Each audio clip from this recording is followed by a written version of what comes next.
Hello everyone and welcome back.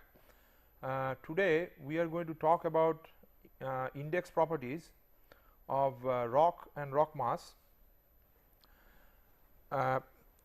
Before we get on with today's subject, we are going to consider the questions that I gave you in the last presentation. The first question that was asked was how fine and coarse grained soils are classified. So, basically classification of fine grained soils and coarse grained soils have to consider the facts that these soils, the behavior of these soils are primarily governed by plasticity and grain interlocking or grain size respectively. As a result, for classification, the main classification of fine grained soils, the main consideration is the liquid limit and the plasticity index. And we go into the coarsegrained chart, and the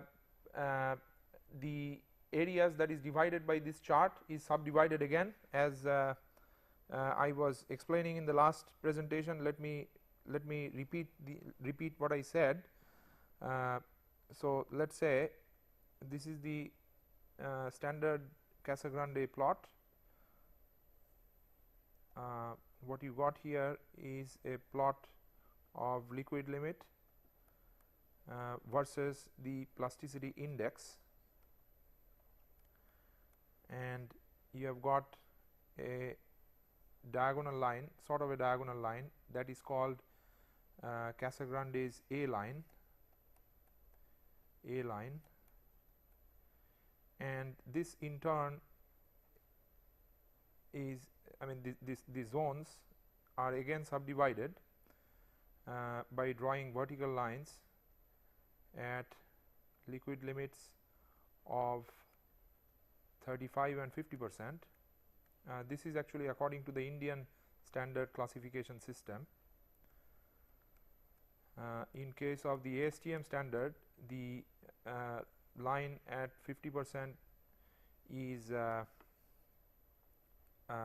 not there. So, what you got here is one of these lines is not there in case of the ASTM standard.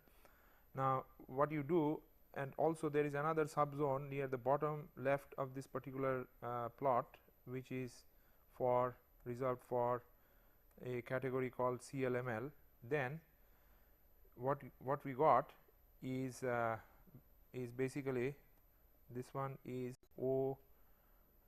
This area is reserved for MH or OH type of soils. Then this one is MI or OI. Then here we have got ML or OL.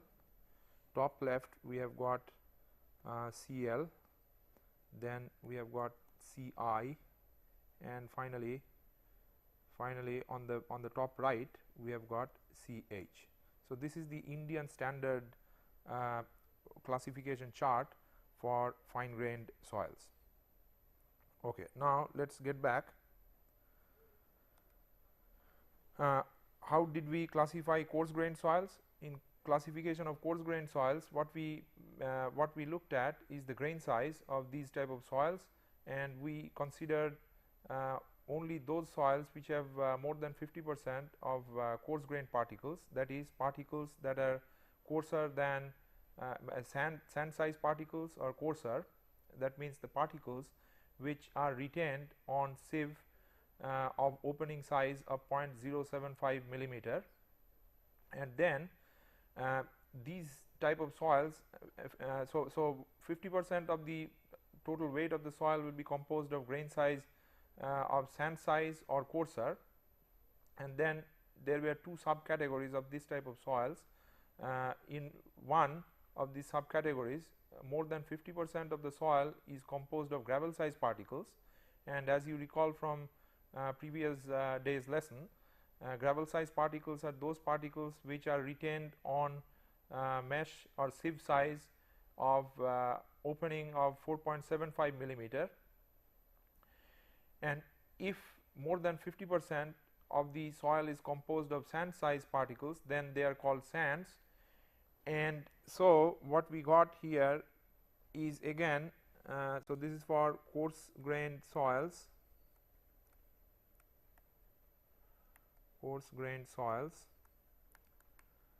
So we can have gravels, and these type of soils have got several different classes, like well graded gravel, poorly graded gravel, silty gravel or clayey gravel. Then you have got sand. In case the particles more than 50% by weight of the soil particles are composed of sand size particles, then these things are also have got 4 subcategories: well graded sand, poorly graded sand, silty sand and clay sand. So that is in a nutshell the procedure used in the Indian standard classification system of for classifying fine grained and coarse grained soils. Okay, the second question what I gave you was I asked you to find the moisture content for a saturated sample of soil if the specific gravity of the soil solids is 2.7 and the porosity is 0.4. Okay, let's get back to the tablet. So what is we have to convert porosity to void ratio. So we know that that void ratio E is given by n over 1 minus n. So n in this case is equal to 0.4. So what we got here then is a void ratio of 0.4 over 0.6, that is equal to 0.67. Okay, now you recall see what we have to show here is an actually what we have to calculate now is the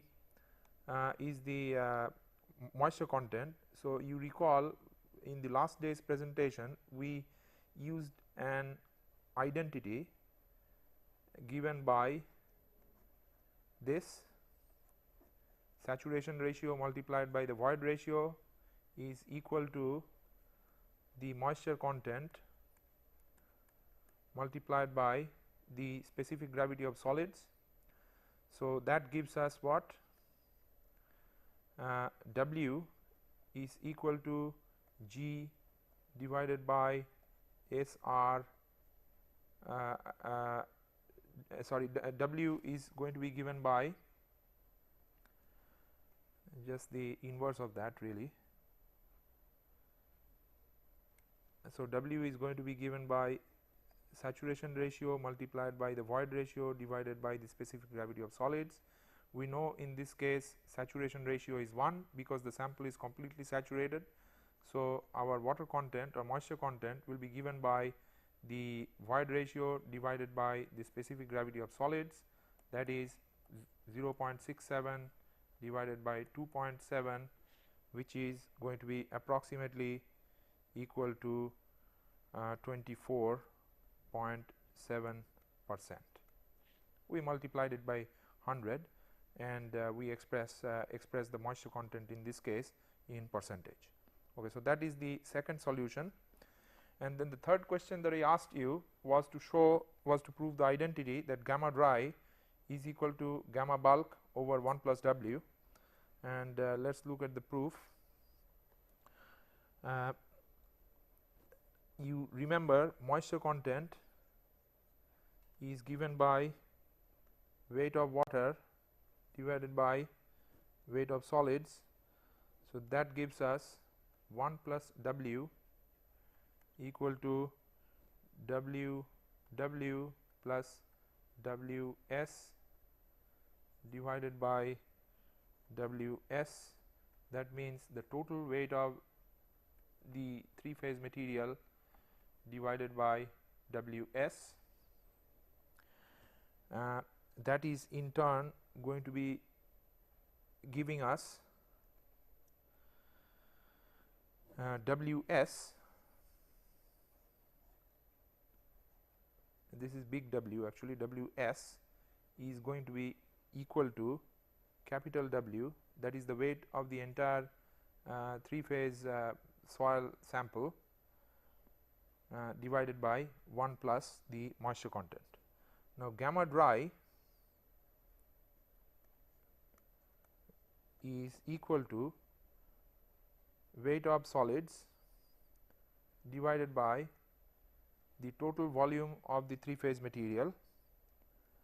So, that using the using the result that we just now derived is going to be W, capital W. Capital W is the weight of the entire soil specimen divided by 1 plus the moisture content, small w, multiplied by V, and we know that capital W by capital V is equal to gamma, that is the bulk unit weight, that can be replaced by gamma, and what we are left with in the denominator is 1 plus W. So, that is the identity that I asked you to prove then. So, in this case gamma dry is equal to the bulk unit weight divided by the divided by 1 plus the moisture content. Gamma dry in this case is the dry unit weight, and all other terms used in this derivation is explained. Okay. Then the fourth question that I asked was qualitatively what is the difference between two samples classified as SW and SM.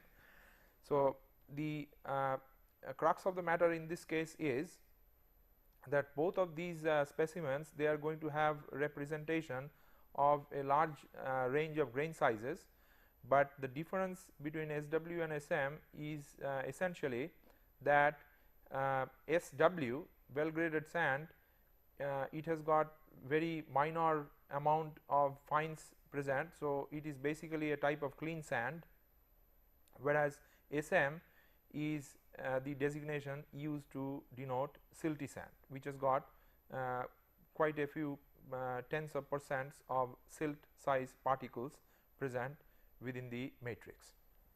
Okay, so that takes care of the questions of the previous lesson.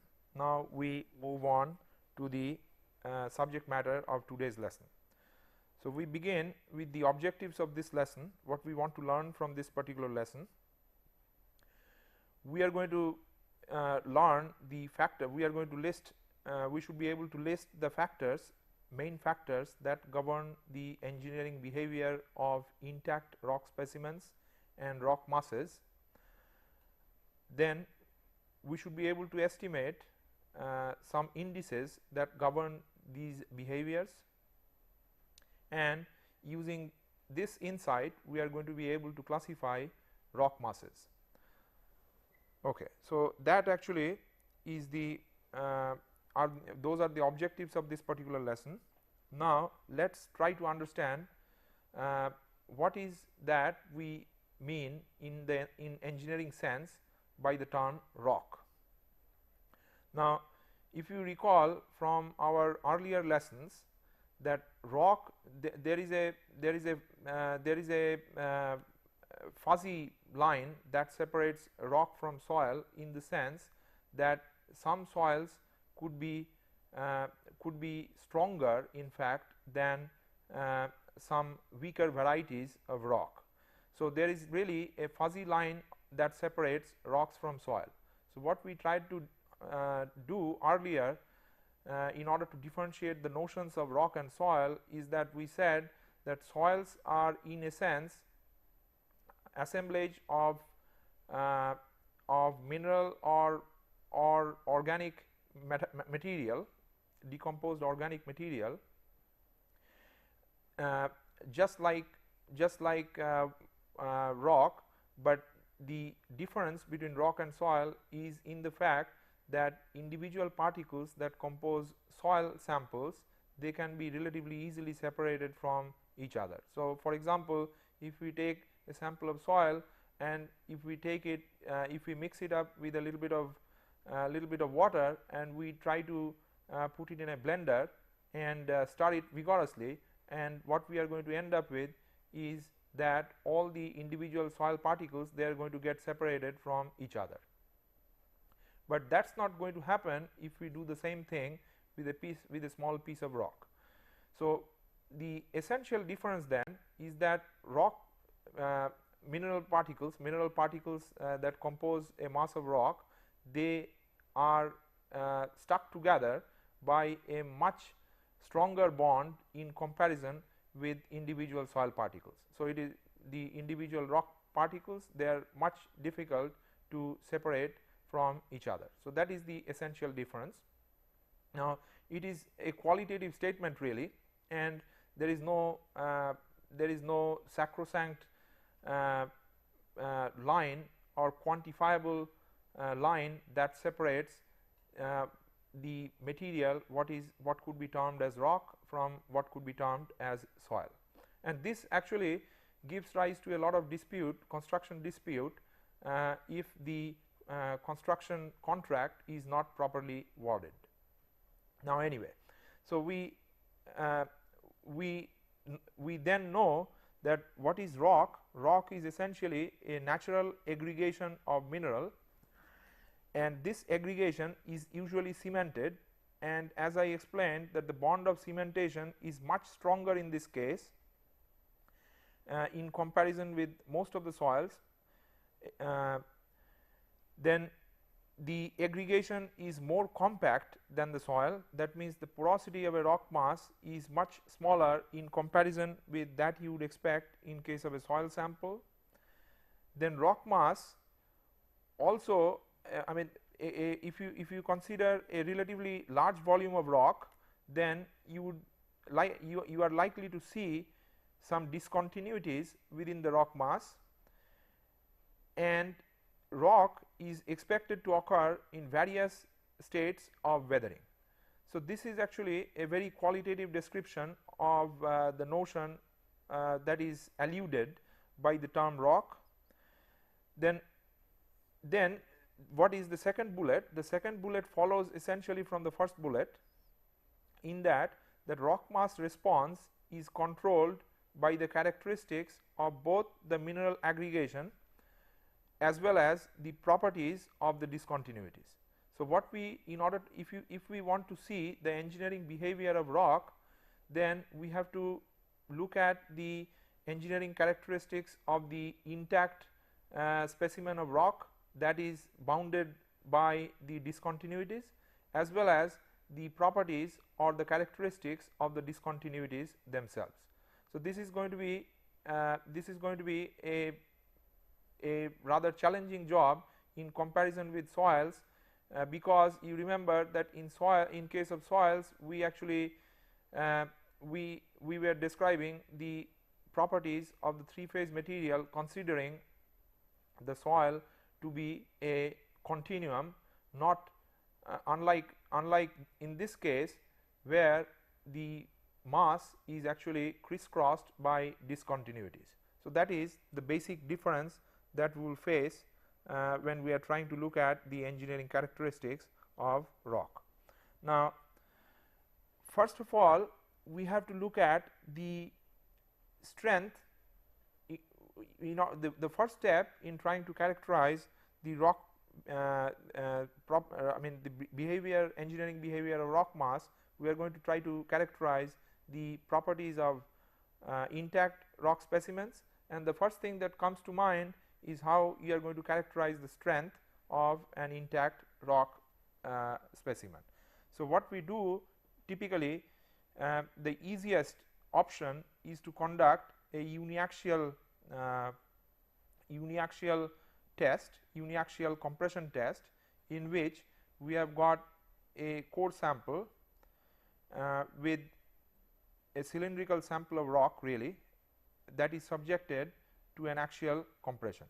So the sample of rock in this case in this cartoon is shown with a brown rectangle on the left side of this particular slide, and then what we are going to do, we are going to keep track of the deformation of this particular sample and the corresponding value of the axial force or axial stress, and we are going to express the result as a plot between the axial stress and the axial strain. You all know that axial stress in this case is going to be the axial force divided by the cross sectional area of the specimen, and axial strain in this case is going to be the deformation in the axial direction divided by the undeformed length, undeformed axial length of the specimen. So, let us begin the test. So, first of all, we apply a small load, small axial load, compressive load on the specimen, and as a result the length of the specimen is going to shorten a little bit, and we are going to plot that particular value, corresponding value of the axial stress versus the axial strain. And you look at the plot to your right, and you are going to see the stress strain curve is going to gradually develop as we apply larger and larger amount of deformation on the sample. Okay, so we increase the axial load, and what we get is further shortening of the sample, and we as a result we get a longer plot of the axial stress versus axial strain. Continue the test. The sample shortens further, and it shortens further. The stress increases more, stress goes up even further, and you can see that the stress strain curve is trying to bend over to your right. So, this is a nonlinear stress strain response that we are looking at in this case. And then what we are going to get, the stress strain curve is going to bend further over, and it is going to become almost horizontal with no further increase in the stress possible. And this particular situation is actually, it corresponds to development of damage within the sample, because the sample is going to get damaged as deformation increases, and cracks are likely to develop within the sample, and as a result we might get a reduction in the strength, as you are going to see in the next little bit. So, if we try to deform the sample further, what we will see is that the stress does not go up anymore, because the sample starts to crack up, as is shown by the dark lines going across the shortened specimen on your left. And if we try to strain the sample even further, then these cracks, they are going to actually propagate further, and the strength of the sample is going to decrease even further, and ultimately what is going to happen, the sample is going to split up, and that is going to be the ultimate failure state of this particular specimen. So, that is how the unconfined compression test is carried out, and the strength that we obtain in this particular test is called the unconfined compressive strength, or the UCS. And if you look at the slide there, the UCS for this particular specimen is marked on the slide, on the plot to the right of the slide there. Okay. So, then let us move on, and let us try to see the sequence once again. So, in this case I am just going to run the animation, and you just try to observe the shortening of this particular of the sample that we are trying to test here, and how the cracks develop within the sample, and the sample goes to the ultimate state of failure. Okay. So, here you go. So, that is how the UCS is conducted. So, here why this particular test is called unconfined is because we just apply axial stress in this case, or axial deformation in this case, and we do not make any attempt in this case to confine the sample in the lateral direction, or we do not have any confining pressure that actually keeps the sample from bulging in the lateral direction.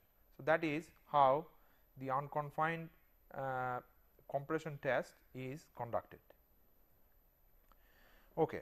Now, there is a simpler method for finding out the unconfined compressive strength of a specimen of intact rock, and that particular procedure is called a point load test. So, what is done in this case? We are going to take a core sample. You remember that a rock core sample is going to be approximately cylindrical, and we are going to only choose those samples which have a length of at least 1.5 times its diameter, and then we are going to apply a point load diametrically across the specimen, and then we are going to calculate a term called the point load index, and that point load index is going to be converted to the unconfined compressive strength of the specimen by the equation that is shown near the bottom of this particular slide. Now, here the point load index is this term, is the term on the right there. So, P here, the uppercase P here is used to denote the load, the point load that splits the core sample, that splits the sample, and D here is the diameter of the core sample. D is the diameter of the core sample. So, in other words, the point load index is given by P over square of D. Now, this particular equation, for using this particular equation, you have to use D in millimeter, and if you do that, and if you take P in Newton, then you are going to compute the UCS value in MPa or in Newton per square millimeter. So, you have to remember that you can only use this particular equation if you have D, the diameter of the core specimen, in millimeter, and the force that splits the sample in Newton. So, the equation then is UCS is equal to 14 plus 0.175 D multiplied by the point load index, and point load index is given by P over D square. Okay. So, the schematic of this particular test, point load index point load test, is shown here. So, what you see here are basically the rock core that is noted there, and then point load is applying using two sharp points. So, these are the points across which the core sample is mounted, and these two points are actually brought near to each other. They are brought near to each other, and that in that process the rock sample, it tries to squeeze the rock sample, and a tension develops across the sample, and that ends up splitting the sample in the lateral direction. So, that is how this particular test is conducted. That is the schematic details of point load testing. Okay. Now, we want to classify rock samples, intact rock samples, depending on their unconfined compressive strength. If you have got an unconfined compressive strength of between 1 and 25 megapascal, then you are going to call that particular rock or classify that particular rock as very low strength rock. Examples of this particular category is are the rocks are chalks and rock salt. Then you could have low strength rock with UCS between 25 and 50 megapascal. Examples include coal, siltstone and schist. Medium strength rock, if you have got unconfined compressive strength of between 50 and 100 MPa of an intact specimen. Examples are sandstone, slate and shale.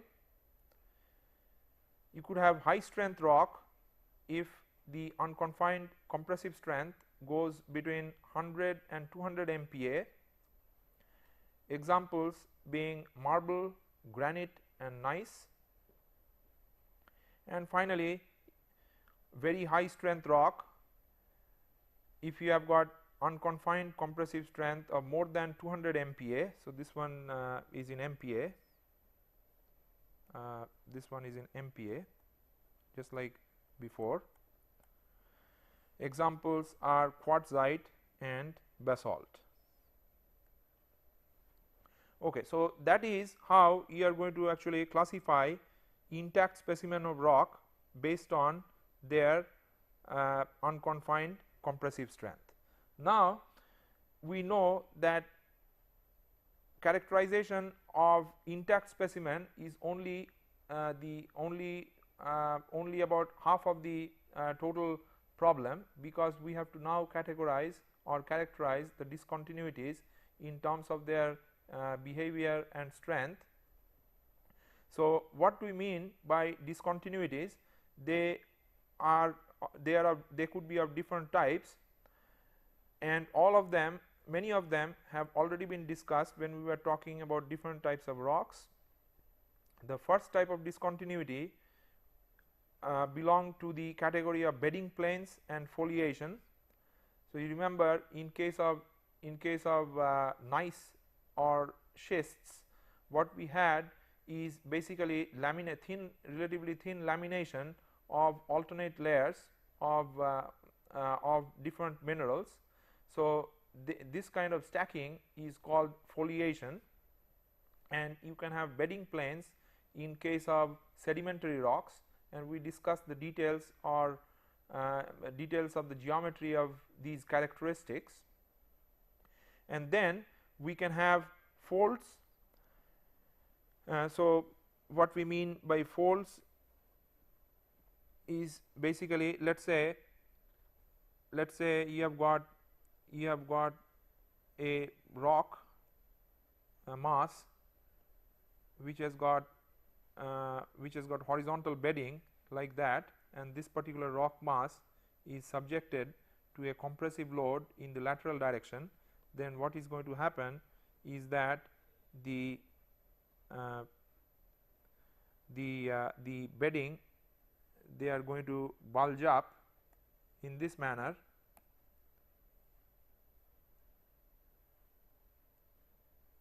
and finally what you could get is a rock mass that has got bedding planes of this type. And we discussed these features in details in greater detail when we were talking about different types of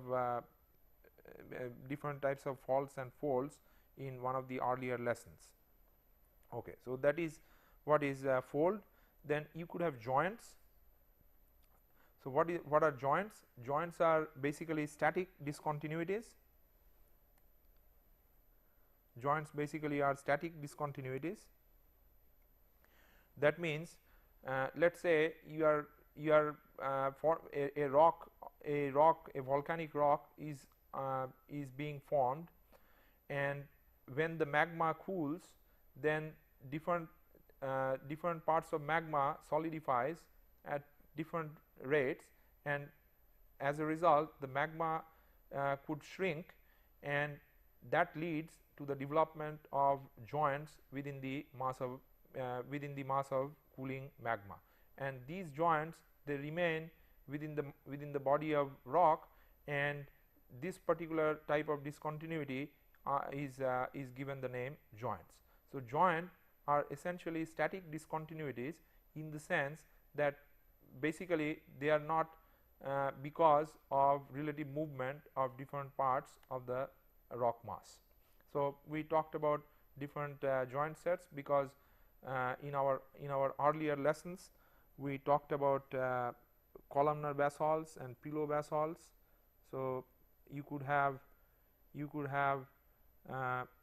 basalt columns developing in this manner,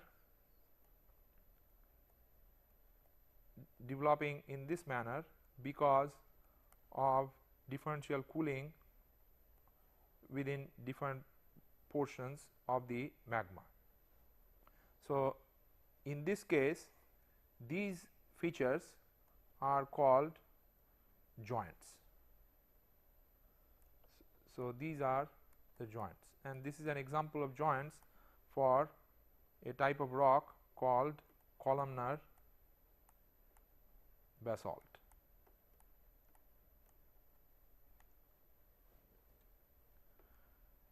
Okay. Then finally, we have got fractures. We can have fractures. These are also discontinuities, but in this case, unlike joints, some dynamic trigger is involved in the development of these discontinuities, and fractures develop because of relative movement of different parts of the rock mass, and there are two subcategories of fractures. One is called shear zone and another one is called fault. Shear zone, when the movement is relatively of small magnitude, the permanent slip between different portions of the rock mass is of smaller magnitude, then the discontinuities that result from that kind of movement is called shear zone. If the movement is much larger, then we could have that leads to the development of faults, and we looked at various different categories of faults in our earlier lessons. Okay. So, now the question comes, how we are going to characterize discontinuities. So, discontinuities could be continuous or discontinuous. That means, the discontinuities themselves can go a larger distance, or they could be confined within a relatively small volume of the rock. Then the walls of the discontinuity could be rough or smooth, they could be fresh or weathered, or in other words, the wall themselves could be hard, or they could be soft because of the weathering action. Then discontinuities could be welded, or they could be clean or infilled. What we mean by welded is that within these discontinuities, chemical or other minerals, they get deposited, and these deposits, they act as a welding agent connecting the two blocks that are on either side of the discontinuity. So, welded discontinuity is going to be much stronger in comparison with discontinuities that are not welded. Then discontinuities could be clean, or they could be infilled with weathering material or other types of deposits, no unlithified deposits, or deposits that are not that are yet to turn into rock. Then the composition of the infill could be they are most of the time they are composed of different types of clays, because if you recall from the discussion that we had earlier on chemical weathering of rock minerals, they get weathered, and that leads to the formation of clay minerals, different types of clay minerals, and these clay minerals actually fill the discontinuity, because the weathering action is also going to be more pronounced across the at the discontinuities themselves, because of water entry and entry of air and so on and so forth. So, these discontinuities sometimes get filled by clay type minerals, and these clay minerals could be either swelling type clay or just like smectite, or they could be inactive clay minerals such as kaolinite, or the discontinuity could be filled with rock flour. They are basically particles, non-clay particles. They are fragments ground up from the relative movement of the two parts of the rock across the discontinuity itself, and that also could be another type of infill material within the discontinuity. Okay, so we have to consider all these aspects when we try to look at the behavior of discontinuity. Now, we try to look at an index of discontinuity spacing. So, two indices we are going to look at in this case. One is called the recovery ratio, and the other one is called the RQD, or the rock quality designation. How do we define RQD? RQD is the ratio of the length of core pieces, of the pieces of core, individual length of which is equal to or more than 100 millimeter, and that is divided by the length of the core run.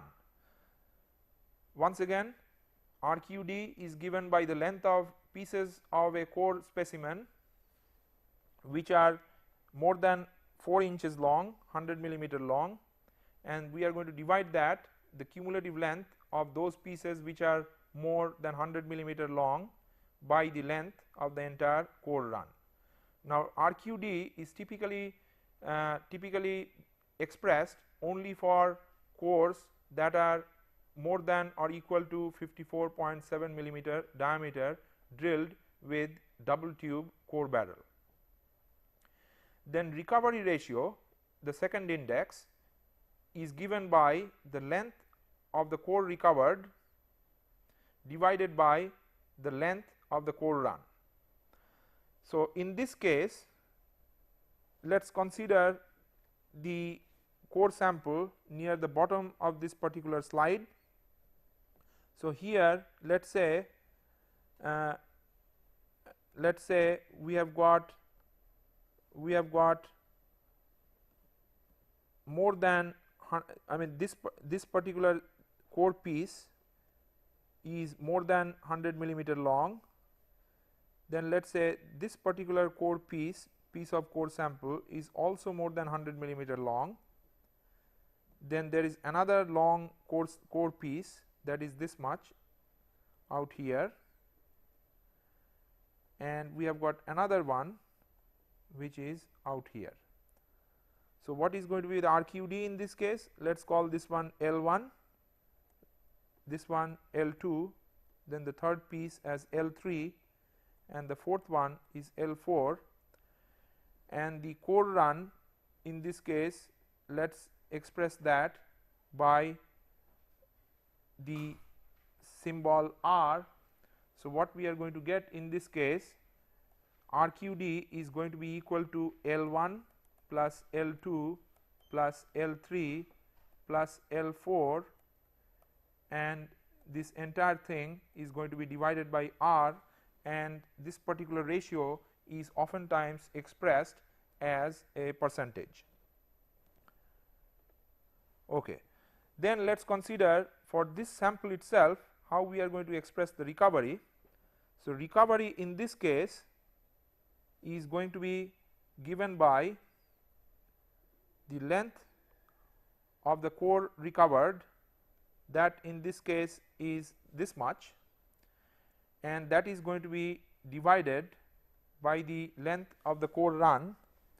So, recovery here is going to be given by L over R, and this in turn is going to be expressed by percentage. So, we are going to multiply L by R by 100 and express core recovery by percentage.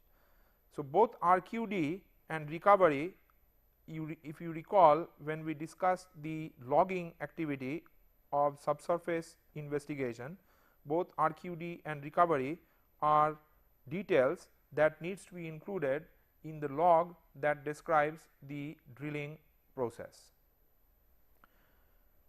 and they are evaluated at the time of the drilling itself. Okay. Now, we will try to get into the geomechanics classification of rock mass.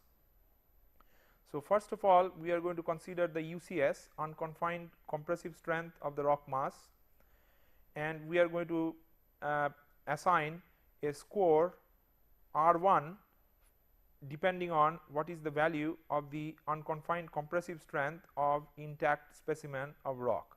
So, if it is for instance more than 200 MPa, then we are going to have an R1 of 15. If we have let us say UCS of between 50 and 100 MPa, then the R1 reduces to 7. Second aspect to consider is the RQD of the core sample, and we are going to assign a score of R2 depending on the RQD. For instance, if RQD is between 90 and 100, then score R2 is going to be 20, whereas if RQD goes to between 25 and 50%, then R2 becomes equal to 8. Third aspect to consider is the joint spacing, and the score in this for this particular aspect is R3, and here if the joint spacing is more than 3 meters, that the joints are very widely apart, then R3 is going to be equal to 30, whereas when the joints are between 50 millimeter and 0.3 of a meter, then R3 will be equal to 10. There are further aspects to consider: joint condition, and the score that are going to be assigned, to characterize joint condition is going to be R4. In this case, if we have got very rough joint with hard wall that are discontinuous, and there is no separation of the rock blocks across the joint mass, that the separation is less than say 1 millimeter, then R4 is going to be equal to 25. If the joint on the other hand is filled with soft clay like gouge is the term used for joint infill, and the joints are continuous, and there is more than 5 millimeter separation of the rock body of the rock blocks across the joint, then R4 is going to be equal to 0. Then the fifth aspect that we are going to consider is groundwater. If the rock mass is dry, then R5, the score that characterize the groundwater condition, is going to be 10. If the rock mass is moist, then R5 is going to be equal to 7. If there is moderate pressure in the groundwater within the rock mass, then R5 is going to be equal to 4, and in case of severe inflow of groundwater, R5 is going to be equal to 0. And finally, we have to consider joint orientation with respect to the project vis-a-vis the project that we are handling, and the score that we are going to consider to account for this aspect is R6, and it is going to be different if we are looking at tunnel construction, or if we are looking at construction of a foundation or construction of a slope. If the joint orientation is very favorable, then R6 is going to be 0 in all cases. If the joint orientation is very unfavorable, in case of tunnels, we are going to have a negative 12 for R6.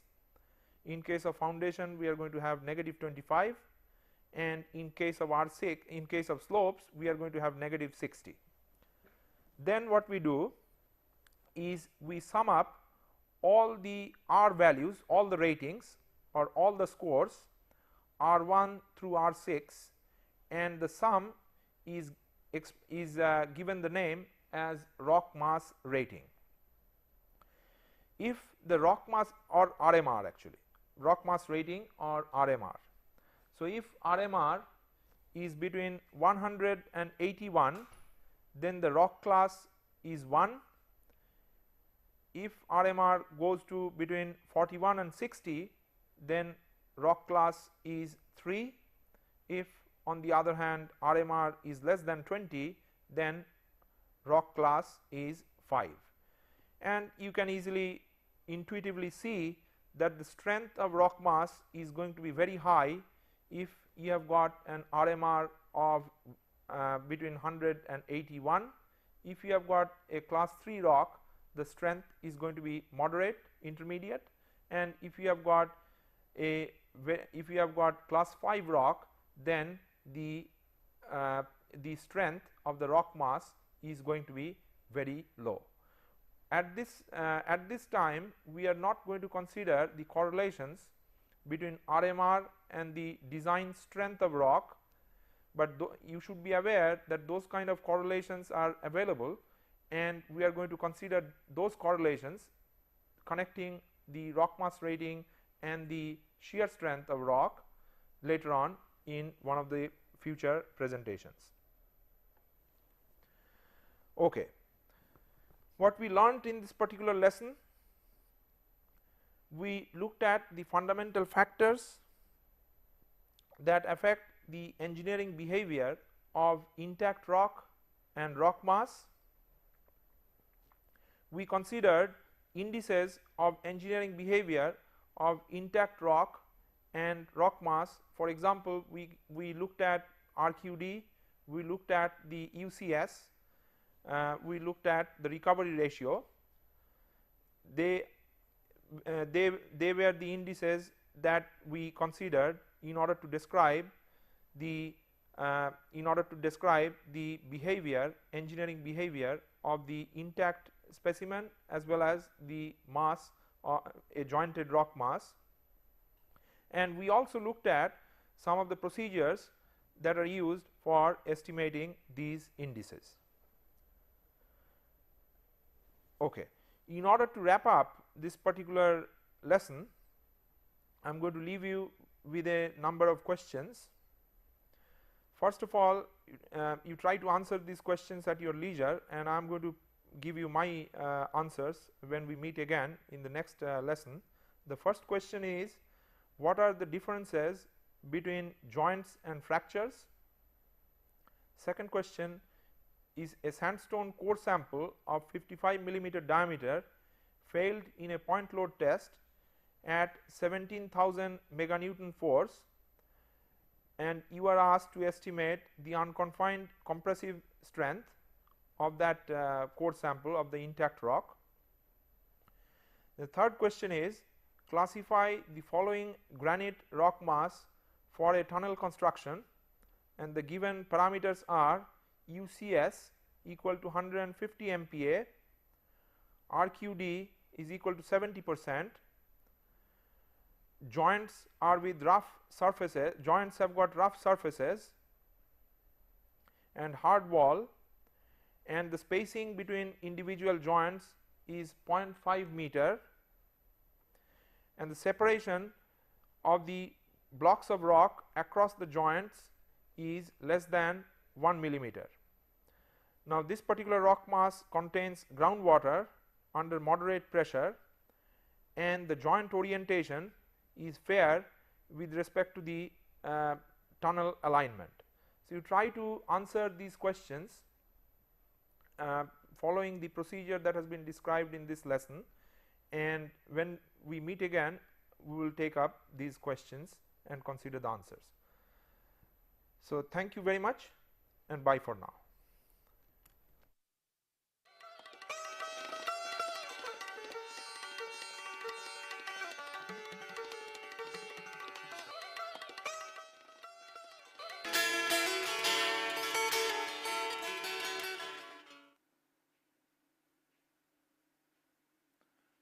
everyone, and welcome back. Today we are going to learn about stress strain behavior of soil and rock. But before we take on the subject matter of today's lesson, we are going to look at the question set of the previous lesson. And this is the question set. The first question was, what are the differences between joints and fractures? So by joints, what I meant was there is no dynamic movement is responsible for the discontinuity, whereas in case of fractures there is a relative motion between the blocks on either side of the discontinuity.